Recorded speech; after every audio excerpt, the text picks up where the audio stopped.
Sejak Januari lalu, kawasan Ibu Kota Negara baru, yakni Ibu Kota Nusantara atau IKN, sudah mulai digarap. Dan kini sudah ada sejumlah bagian yang telah dibangun.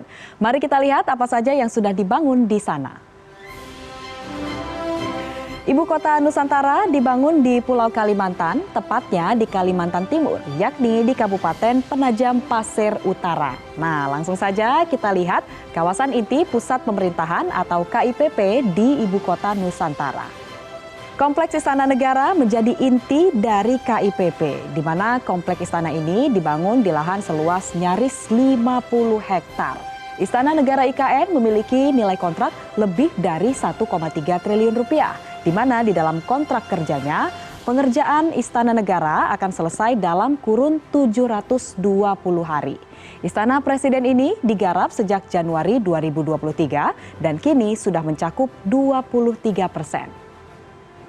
Nah, nantinya bangunan Istana Presiden ini akan menjadi bangunan yang paling megah di Ibu Kota Nusantara. Desain Istana Presiden yang disebut Istana Garuda ini merupakan karya pematung Nyoman Nuarta. Garuda dipilih karena merupakan simbol persatuan dan kesatuan Indonesia serta lambang negara. Nah, kawasan Istana Negara IKN ini nantinya juga dilengkapi sejumlah bangunan. Di antaranya bangunan kantor presiden, kantor sekretariat presiden, masjid, bangunan Wisma Negara, dan paviliun presiden. Di kawasan ini nantinya juga ada lapangan upacara yang ditargetkan dapat digunakan untuk upacara 17 Agustus pada 2024 mendatang. Nah, selain gedung pemerintahan, beberapa hunian juga tengah dikerjakan. Mulai dari kompleks tempat tinggal menteri dan pejabat, ini juga sudah dalam proses pembangunan. Kementerian PUPR menyebut secara rata-rata saat ini pembangunan di IKN sudah mencapai 29%. Nah, selain kawasan inti pusat pemerintahan, sejumlah infrastruktur juga sudah dalam proses pembangunan. 2 bendungan ini disiapkan untuk memenuhi kebutuhan air di IKN.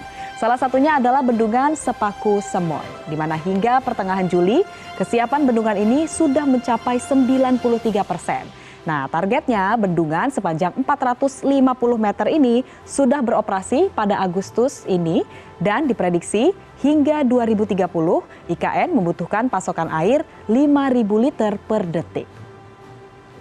Infrastruktur lain yang sudah dibangun adalah akses jalan menuju IKN, di mana akses jalan dari kota Balikpapan menuju gerbang masuk IKN sudah nyaris mulus. Sekitar 70 hingga 80% badan jalan sudah dilapisi aspal, sisanya menggunakan cor semen. Namun rute jalan yang terus berkelok dan juga naik turun, ini membuat perjalanan dari Balikpapan menuju Ibu Kota Nusantara masih membutuhkan waktu tempuh antara 2 hingga 2,5 jam.